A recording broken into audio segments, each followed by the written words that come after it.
Okay, everybody, before I get into my whole discussion about SummerSlam and the big preview and predictions and whatever, a few things to get out of the way first. First of all, obviously, I feel like I have to comment on it. The unfortunate passing of Robin Williams, who apparently gave in to depression and committed suicide. Yeah, it really does. I mean, this one kind of hurts, because obviously Robin Williams is somebody that I grew up with, watching movies like Aladdin and Hook and Jumanji, and what else was he in that I really like? Good Morning Vietnam, although I didn't watch that until I was in my teens. And various other movies. I even liked the much maligned Popeye movie. I thought he was great in it, if nothing else. And just a great comedian and a great, really funny guy. Mork and Mindy was another place I saw him. Happy Days.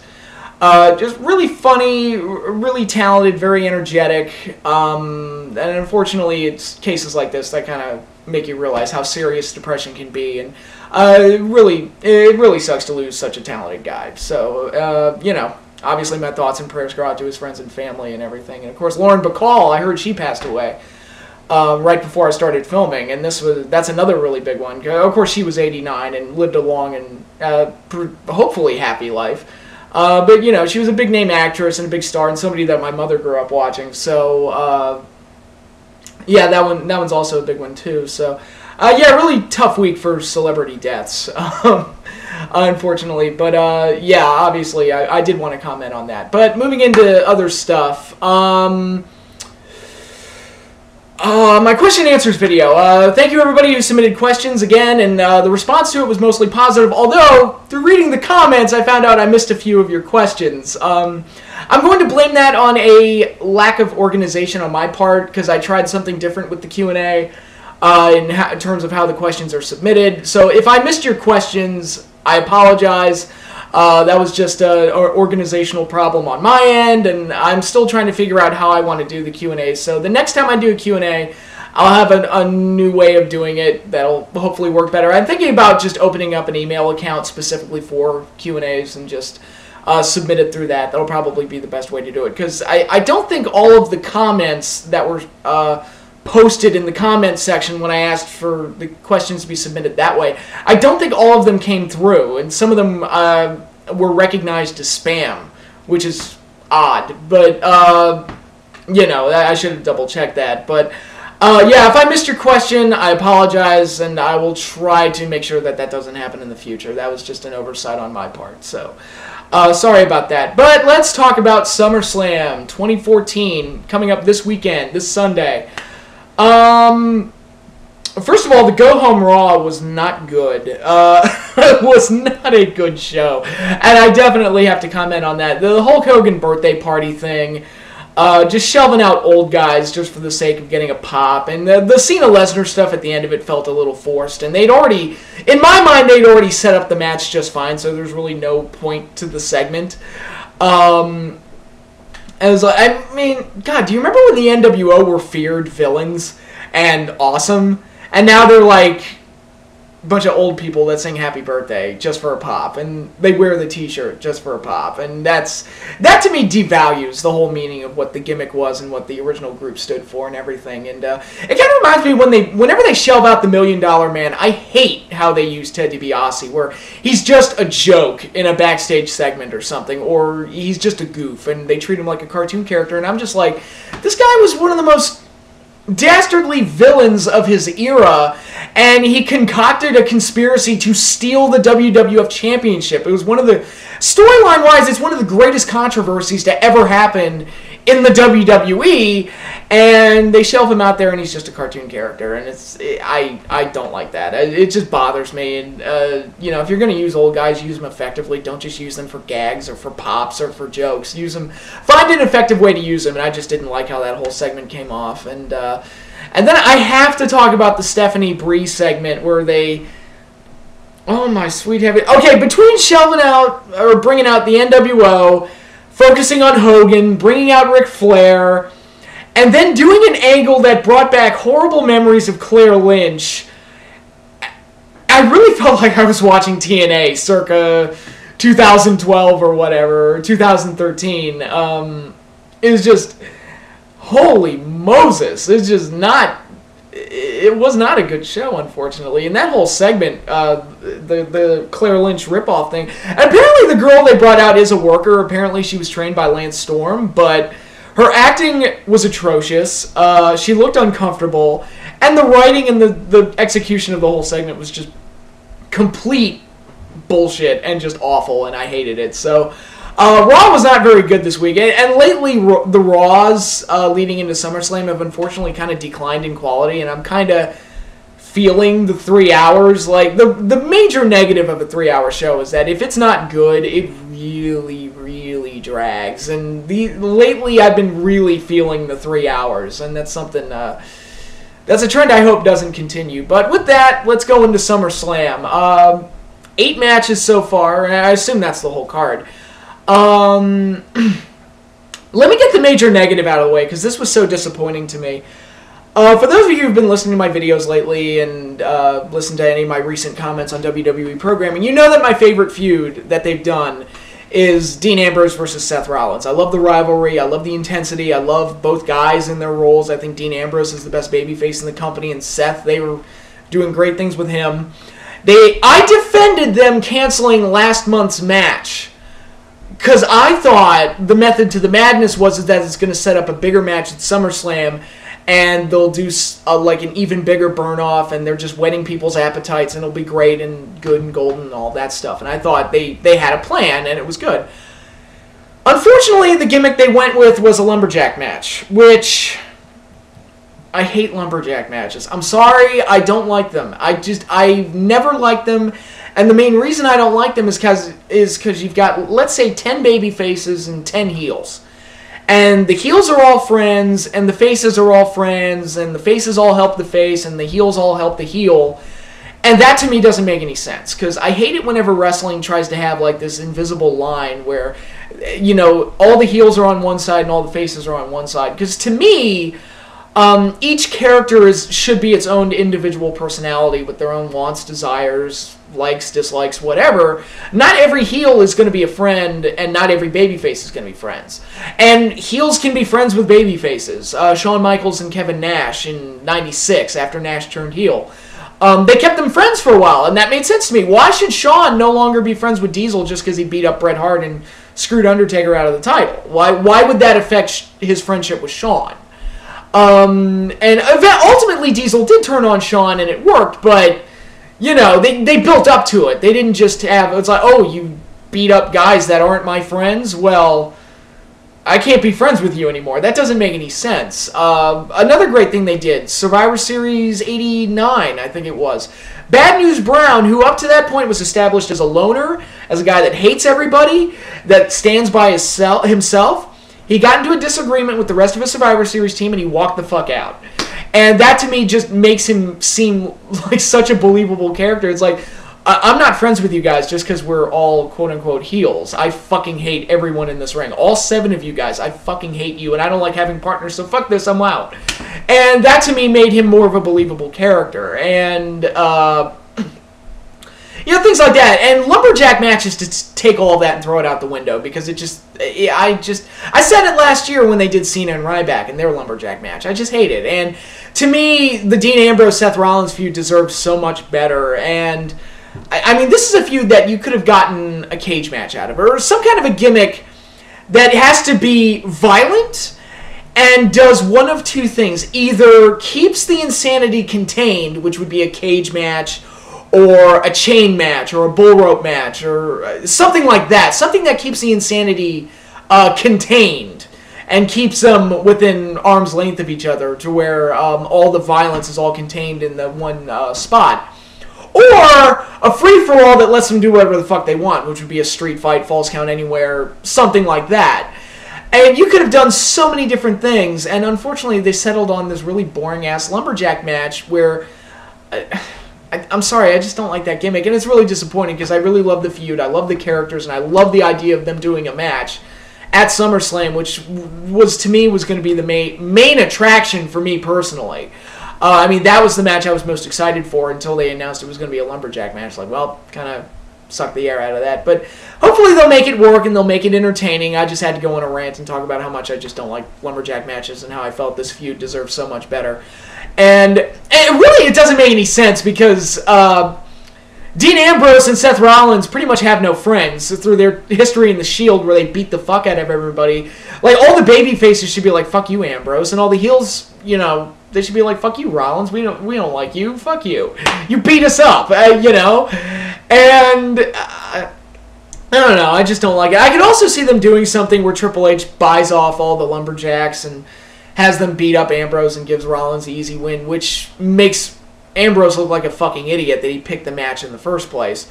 I just don't like it. I don't like this, and it's unfortunate because Rollins and Ambrose, to me, are having some of the best matches on Raw, individually, like away from each other. They're having some of my more favorite matches on the television show, and I just love the idea of them having a major pay-per-view match with all this build-up, and they kind of suck the air out of it by doing a lumberjack match, but hopefully the match is good. I think with the lumberjack match, unless they do the ending I just talked about with Triple H buying off all the lumberjacks, I think Dean Ambrose is going to win, but they could really go either way. It'd be fine. I mean, Rollins has the Money in the Bank briefcase, so obviously they're setting him up for something big.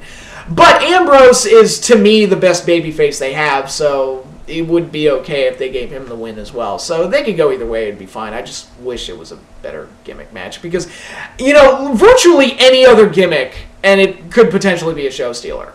Ladder match for the Money in the Bank briefcase, or just something, anything. A pole match. I would have taken a pole match over this.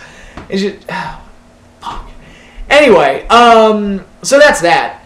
Then we have the Intercontinental title match, Dolph Ziggler versus The Miz. It's nice that Ziggler's actually on somewhat of a, not a win streak necessarily, but because he did lose on Raw this week, but he's on somewhat of a, he's on a kind of a roll lately, and they seem to finally be wanting to do something with him and finally wanting to push him and actually make him look credible after so much time of the crowds cheering him in spite of the fact that they've done nothing with him. I don't think he's going to win the title, though. I think Miz is going to retain, and they're eventually going to do Bad News Barrett and Miz to determine who's the true Intercontinental Champion, and Barrett will probably be turned face when he gets back. And anybody who thinks that Bad News Barrett won't work as a face, the fans basically turned him face by the end there. Whether they wanted to acknowledge it or not, I mean, I don't think it would be too much of a stretch for Bad News Barrett to be a face. But anyway, I think this will be a good match. Ziggler always has good matches. And I count on Miz retaining. So then we got Paige versus AJ for the Divas title. I don't know, man. I mean, Paige is just not clicking. She came out of NXT with all this hype, and I like her look. I like the idea behind the character, and I think there's talent there. It's just whatever it is, it's just not clicking. And maybe it's just what the writing is just not good. Maybe she's just not entirely ready for prime time. I don't know, but whatever it is, she's just not clicking. Hopefully this match is better than the one they had last month. I'm going to pick AJ to retain and hopefully, keep the Divas title on a reliable hand, and then maybe figure something out beyond that. Maybe do AJ versus Stephanie if Stephanie goes over Brie Bella, which I'll get into that in a little bit, but. Build up to that at some point. Hopefully the match is good. That's really all there is to say there. We've got Chris Jericho versus Bray Wyatt in a rematch from last month, only with the Wyatts, Luke Harper and Eric Rowan, barbed from ringside, which, granted, their match last month was kind of boring, so I wasn't entirely paying attention, but didn't Rowan and Harper interfere in that match as well, and Jericho won anyway? So, if Jericho can win while they're there, why does he need to fight to make sure that they're not there? It's just kind of... But again, my memory on that match is fuzzy because I didn't really enjoy it. And I didn't like their match last month, and I thought these two would have a much better match, but it just didn't... I don't know, it was just one of those things that just didn't click. And I don't think the storyline's really clicking. Again, because they just haven't really lined up a real definitive motivation for why Bray Wyatt is attacking Jericho. Like, he just spouts off and goes off on these rambling monologues that sound good and are mostly delivered well, but I have no idea what the fuck he's talking about. And unless you're the Ultimate Warrior, you're probably not going to be able to make that work. But I think back to characters like Bray Wyatt, like a Raven, like a Jake Roberts whenever he was a heel, or even when he was a face, like Mankind, where they would say this crazy, creepy shit, but you knew what they were talking about. You knew what their motivation was. Or even Goldust in the early days when he was hitting on Razor Ramon. I mean, you knew what the character kind of wanted, and even if he was bizarre and mysterious and creepy, you got what the motivation was. Great example, the Joker from The Dark Knight. Very similar, talking about chaos and all of this other stuff and being very mysterious and creepy, but you knew what he wanted, you knew what motivated him, and his motivation was to prove that mankind was a bunch of animals, and the only reasonable way to live was through chaos, and he was an agent of chaos, and he just wanted to prove that he was, by being this anarchy-driven madman, he was actually, ahead of evolution or something, and that was the whole story of The Dark Knight was geared around that, and ultimately, Batman doesn't have to prove that he can beat Joker in a fist fight, he has to prove that Joker's wrong about humanity, and that's part of the reason why that movie is so good. But anyway, that's part of the problem with Bray, and I don't know if that's just bad writing, but they just don't seem to know where the fuck he's coming from. He's just a cult leader that says creepy shit, but nobody knows what the fuck he's saying, so whatever. And even going back to his earlier feuds, like the feud with Daniel Bryan made sense because he's building up a cult,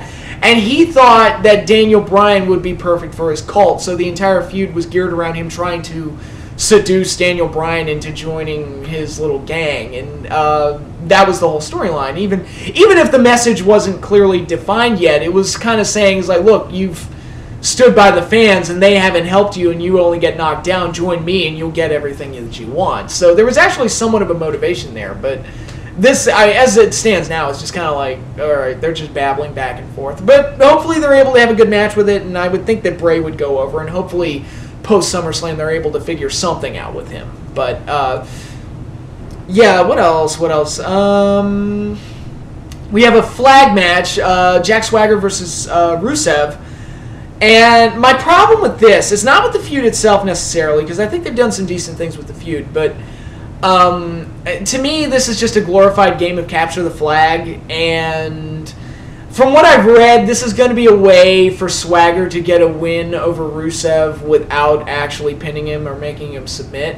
Which to me, that's kind of wishy-washy, because you built up Rusev as this unstoppable force, and if he loses this match, and you're just going to continue saying that he's unbeatable, it's like, well, that's not really true, because he did kind of lose this match, kind of, sort of, to Jack Swagger, and if you want to build up Swagger as this big baby face, and you want to give him a big win, well, it's not really a big win. You're acknowledging it's not a big win, because you're still just going to say after this that Rusev is unbeaten, and congratulations, you beat him in a kid's game. And no, you want Swagger to beat him, you want him to make him tap out to the Patriot Lock. That's what you want. I mean, that's the ending that you want. To me, this is just kind of anticlimactic, and if you want Rusev to win, or you want him to stay unbeaten, then have him go over and then continue doing what you were doing. If you want to push Swagger as a babyface and continue from there, let him beat Rusev, get the big win, and then build him up going forward. It's got to be one or the other, but instead you're kind of picking this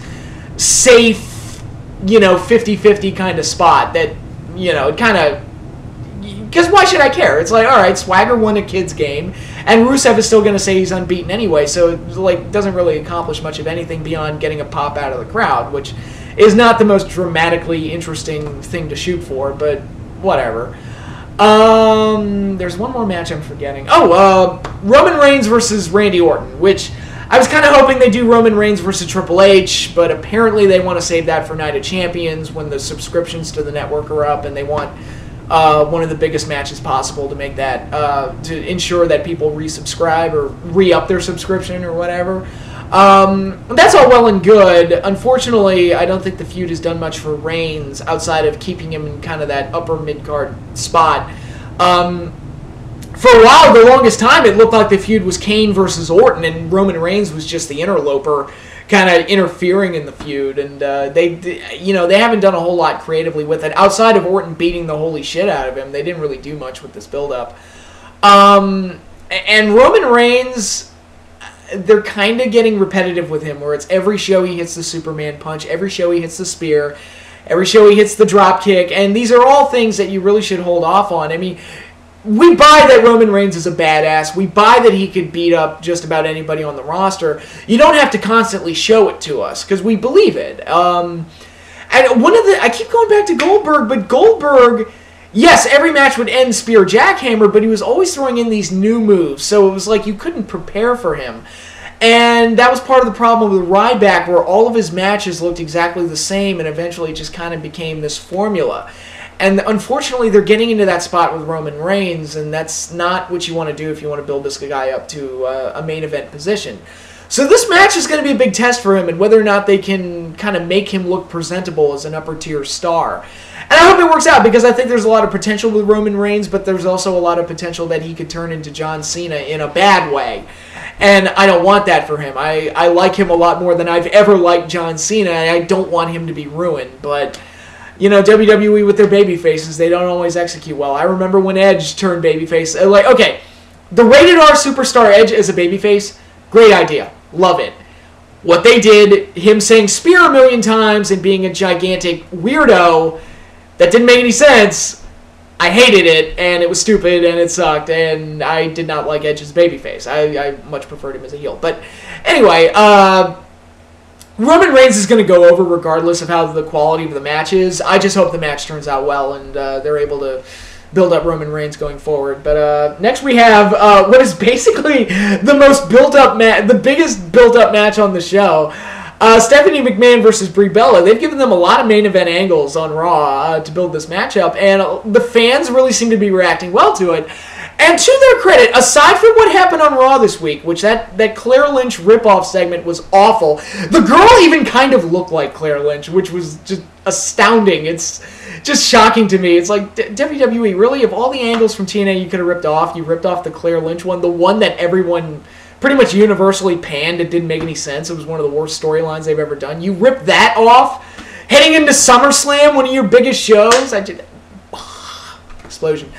But other than that, they've done a reasonably good job of building up this match, and the fans really seem to be reacting to it, and they really want to see them rip each other's heads off. The other bad part about this, and I have to say, Stephanie has been fantastic, and she is just a great, hateable character, and she's just magnificent.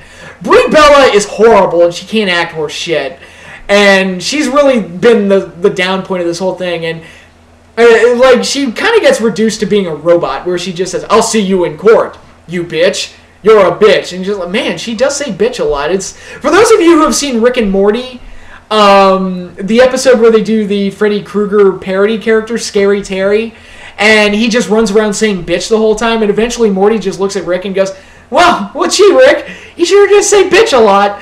I kind of get that same way with Brie Bella in these segments. Like, wow, she sure does say bitch a lot.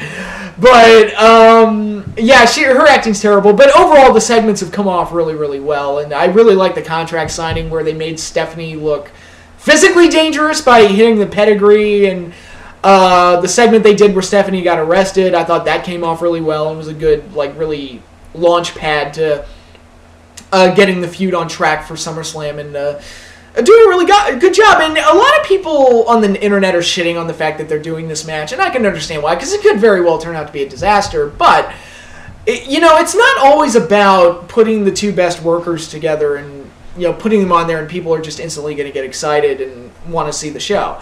That's not how my brain works, because you can put the two best workers together, but if there's no context, if there's no epic storyline, if I don't believe that they hate each other, or if I don't believe that the win would actually mean something for their careers, or something contextually that would get me invested in what's going on, then yeah, you can have the two best workers on the planet, but it's not going to make me want to shell out money to see the match, because there's nothing to bite into. There's nothing there's nothing of substance there. It's just two guys that are great workers, and you're just going to throw them together for a match that means nothing. With this Stephanie Brie thing, you've created a situation where the fans absolutely believe that they want to beat the shit out of each other, and it's palpable, and it makes sense, and it's exciting and interesting, and it's like it feels like they legitimately hate each other, and the fans just want to see them rip each other's heads off, and job well done. That's all you need to do. You need to provide context, and hopefully when it comes bell time, they're able to book the match in a way that works. I'm sure they're going to overbook this to holy hell. I just hope that the match is entertaining. That's basically my bare minimum here. I think they could get a fun match out of it if they throw the right bells and whistles out there and get the right characters involved in it and do the right spots and everything. Who's going to go over? Unless they go with my idea of doing AJ versus Stephanie, which was really just a throwaway suggestion, I don't see any future that you can build out of giving Stephanie the win, so they'll probably give it to Brie. I could also see them doing a Nikki Bella heel turn, like she was paid off or something, and they'll do a Bella versus Bella feud, and then Stephanie will move on to the Divas title or something and do AJ versus Stephanie down the road or something like that. I have no idea. I don't know. But personally, I'm counting on Brie winning this match, and we'll hopefully it's fun. I mean, I think they could get an entertaining match out of this. And like I said, it's not always about having the best workers in the match. It's about creating a context to the situation that's interesting. And that's what they've done here. Except for what they did on Raw this week. That was awful. But next we've got the main event, which is a big one. Brock Lesnar versus John Cena for the WWE World Heavyweight title. Bigger than normal main event because Lesnar doesn't wrestle all the time, so anytime he wrestles, it feels like a big deal. It's a shame that Daniel Bryan got hurt because clearly it was supposed to be Bryan versus Lesnar. And that match would have been a lot more interesting to me just because I've never seen it before. But the last time these two had a match, it was really good and really one of Cena's better matches where he just got the ever-living shit kicked out of him and it was fun to watch. Except for Cena going over, that was really like one of the... Had Cena not gone over, I think that probably would have gone down as one of the better matches of the decade. But because Cena won, it kind of sucked the life out of him. People were like, ugh, shit. But it really was... a really exciting match. Lesnar just returned, and he brought this style to the match that was so un-WWE formula. And it was just him beating the shit out of Cena. It was so much fun to watch. But, yeah, the first match was really good, and I think they could follow suit. The same thing here. Hopefully they do something similar, and, you know, the title's on the line, so hopefully that raises things considerably. I'm counting on Brock Lesnar winning, because if they gave Lesnar the streak just to turn around and feed him to Cena, that's bullshit. Although I will laugh maniacally if they do that, because that is some epic trolling on their part. They will have John Cena beat the guy that ended the streak. That was the payoff to the streak. That is bullshit. But no, I'm counting on Lesnar winning, and then it'll be interesting to see what they do, because obviously I think he'd have to hold it until Mania.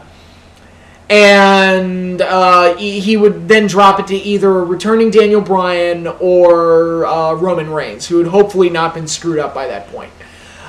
So if they do it that way to get a big payoff at the next WrestleMania, that would be the best way to salvage the mistake of ending the streak the way they did. But it'll be interesting because I obviously don't know what Lesnar's schedule is. I know he's very limited in his dates. So we probably won't have a whole lot of WWE title matches between now and WrestleMania, which is both a good thing and a bad thing. It's a good thing in that it restricts the number of times you see the WWE title on the line, and it'll feel more special. It's kind of like when Hogan held it in '97. I mean, say what you want about Hogan during that run, but in '97, whenever he put the title on the line, it really did feel like a big deal because he didn't do it all the time. Like that match he had with Luger on Nitro, that felt like a big deal because it was like, oh my god, the title's actually on the fucking line. The Starrcade 97 match with Sting felt like a big deal. The match sucked and they fucked the whole thing up to holy hell, but going into it, it felt like a big deal. The match he had with Goldberg on Nitro the next year, that felt like a big deal because Hogan didn't defend the belt all the time. And they could do something like that with Lesnar. The problem is that he's not going to be on TV a lot. And he's not, I mean, okay, him not wrestling a lot is fine, but he's not going to be on TV a lot, so it kind of creates this worry in me that people are going to forget that he's the champion, and it could put him out of your minds a little bit, and it won't seem like he's that big of a deal. So that's something they're going to have to take care of and really kind of work around and make it work. But I would much rather have the belt on Lesnar than Cena at this point. I think I've made that clear. It's like, okay, he's been a 15 fucking time champion. If you've been that champion that many times, it may as well be a million. I don't care anymore. Let's just end it. And I hope Cena never wins the fucking belt again, unless they turn him heel and in Hollywood Hogan fashion make him like the greatest heel on the planet. Unless they do that, I never want to see Cena with the belt again because it's played out. It's boring. I don't care. But yeah, I do think this main event could be exciting and interesting. And if Lesnar wins, and you know, it could lead to a very interesting setup for WrestleMania 31. So, that is that. That's all I've got to say about SummerSlam. Hope you all enjoy the show. I will be back with a review next week, along with a couple movie reviews. I'm going to see Expendables 3, because I have to, because I love Sylvester Stallone. He is my idol. Rocky and Rambo, you can say whatever you want about Stop or My Mom Will Shoot, or Over the Top, or any other shitty movie he was in, but the man gave us Rocky and Rambo, so I will love him forever, and anything he's in, I will at least give it a chance, whether it sucks or not. And I did like the other two Expendables movies for their cheesy, ridiculous, over-the-topness, so hopefully the third one follows suit. And I'm also going to see Teenage Mutant Ninja Turtles. I've heard it's not good, but because I'm a fan, I have to see it just so I can, be enraged and be hurt. I have to experience the pain for whatever reason, but, we'll see how that goes. But I'll have a SummerSlam review for you next week, along with mini reviews of both of those movies, and hopefully I'm not in too much pain. So, that's all I have for now. Hope you all enjoy your weekend, continue to enjoy your summer, and I will see you all later.